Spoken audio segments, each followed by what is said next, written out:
जवानों, सीधी सी बात है, अगर इज्जत से जीना है तो इन बूढ़ों की इज्जत करो, और अगर ये रूठ के चले गए तो अर्श का रहमान हमसे नाराज हो जाएगा। आज से तकरीबन एक अशरा पहले की कहानी है। मैं एक सफर में था तो मुझे सरेरा एक बूढ़ा मिला।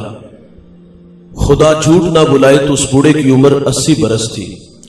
दूध की तरह सफेद दाढ़ी है, हाथ में असा, सर पे कपड़ों की गठड़ी है, चिलचिलाती कड़कती धूप है और सारा बदन पसीने से शराबूर था।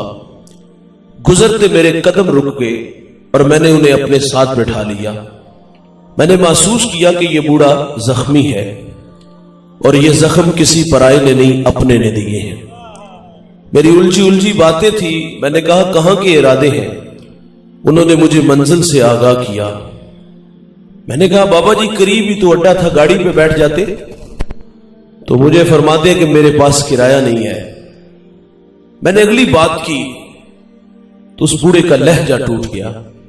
मैंने कहा, बाबा जी बेटे को साथ ले लेते। जब बेटे का कहा तो छम छम आंखें बरसने लगी, होंठ कप कपाने लगे। मुझे रो करके कहते हैं कि मौलवी साहब, आज बेटे ने घर से निकाल दिया है। और घर से वालिद को नहीं भाई, रब की रहमतों को निकाल दिया।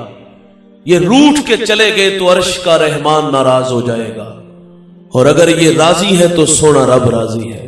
आपने 1000 बार उलमा से ये वाकया सुन रखा है।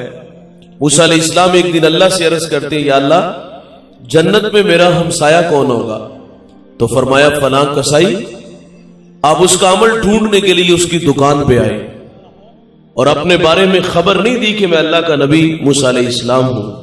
उसके मेहमान बन करके उसके घर तक आए। दोस्तों, ऐसा नहीं हुआ कि वो नजरें चुरा के पीछे हुजरे में चला गया हो। अमूमन जिस तरह हमारे रवैये हैं, 25 की बोतल 50 का बर्गर माँ बाप से छुपा के पीछे हुजरे में ले जाते हैं। मैं ये नहीं आपको कहता कि आप बीवी की खिदमत ना करो, जरूर करो। देखें, आपकी खातिर माँ बाप, बहन भाई, सहेलियां छोड़ के आती है, उसकी खिदमत आपके कंधों पे है। लेकिन मेरा कहना है, जो मुकद्दम रिश्ते हैं, जिन्होंने पाला पोसा जवान किया, हमें यहां तक लाके खड़ा किया, इंतहाई माजरत से जुमला रस करने लगा हूं, तो क्या उनसे 100 रुपया छुपा के ले जाते हुए हमें शर्म नहीं आती? यार, उस 100 रुपए की हैसियत ही क्या है? खैर, मूसा अलैहिस्सलाम फरमाते, हम घर में दाखिल हुए तो मैंने क्या देखा? उसने सबसे पहला काम यह किया, लकड़ियां जमा की, आग जलाई, उस पर हंडियां रखी, अपने हाथों से खाना बनाया। जब खाना पक गया तो एक चारपाई पे नहीफ सी बुढ़िया थी, उसको उठाया और नवाले तोड़ तोड़ के उसके मुंह में रखे और उसकी खिदमत आशिकों की तरह करने लगा। जब उस बुढ़िया ने खाना खा लिया तो वो बुड़बड़ाने लगी, कुछ कहने लगी। मूसा अलैहिस्सलाम फरमाते, ये कौन है?